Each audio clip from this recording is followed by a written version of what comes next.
कौन है जिसने मेरा चैनल सब्सक्राइब नहीं किया? कहीं तुम तो नहीं हो?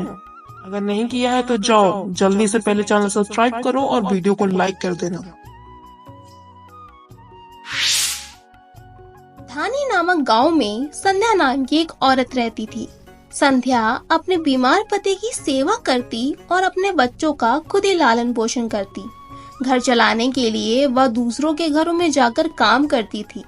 पूरे घर में संध्या के अलावा कोई कमाने वाला नहीं था, जिसकी वजह से कभी कभी तो उन्हें भूखा तक सोना पड़ता था। उसकी आधी कमाई पति की दवाइयों में जाती और बाकी बच्चों की पढ़ाई और घर खर्च में। एक दिन संध्या बच्चों को स्कूल छोड़ने के बाद अपने काम पर जा रही होती है कि रास्ते में एक कांटा संध्या के पैरों में चुभ जाता है, जिसकी वजह से वह काम पर काफी देर से पहुंचती है। अरे अरे, आज तो बहुत देर हो गई। मालकिन सच में बहुत गुस्सा करेंगी।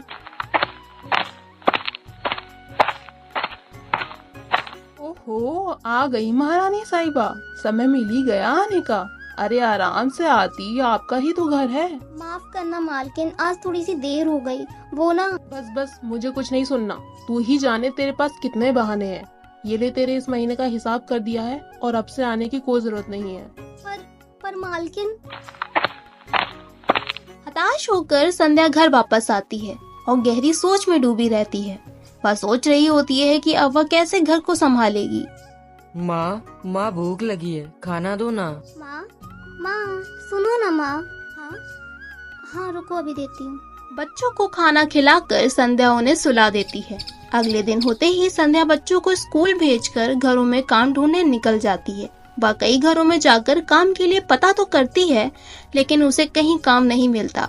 घर वापस आकर वह अपने घर का सारा काम निपटा कर खाना बनाने लगती है। वह देखती है कि घर का राशन भी खत्म होने को आया था। वह बचे हुए राशन से खाना बनाकर बच्चों को और अपने पति को परोसती है। सुबह होती है। संध्या देखती है कि उसके बच्चों को बहुत तेज बुखार होता है।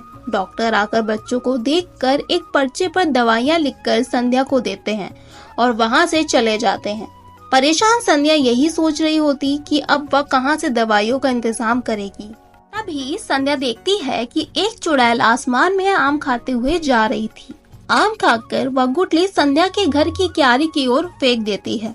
जैसे ही गुठली जमीन पर गिरती, उस जगह एक आम का पेड़ उगाता है।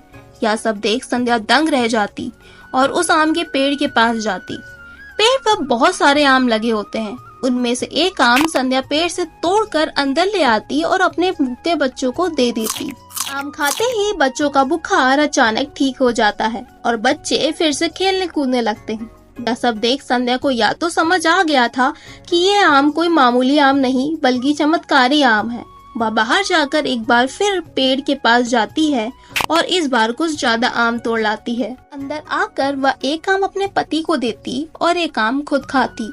आम खाने में बहुत मीठा होता है। आम खाते ही संध्या बहुत तरोताजा महसूस करती है, जैसे जीने का एक नया जोश उसे मिल गया हो। संध्या का पति भी वो आम खाता है।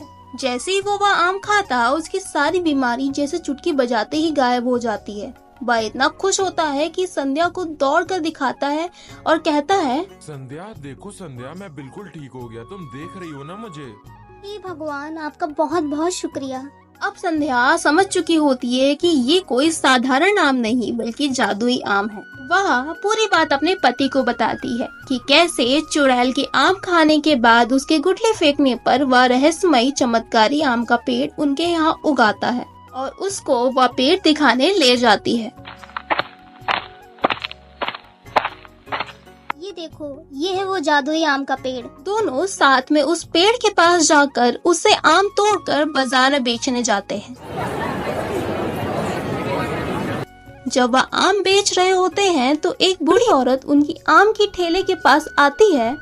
बेटा, एक आम तो देना जरा। हाँ लीजिए ना माँ जी। आम खाते ही वह बूढ़ी औरत, जिसे उम्र की वजह से कम दिखाई देने लगा था, अब वह इतना साफ देख सकती थी कि एक सुई में धागा डाल दे।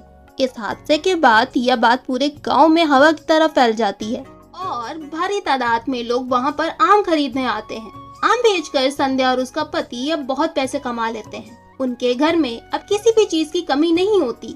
रोज उनके घर नए नए तरीके का भोजन बनता। संध्या हर तरीके की सुख और सुविधा अपने परिवार को देती और खुशी की बात तो ये थी कि अब काम के लिए उसे दर दर भटकना नहीं पड़ता।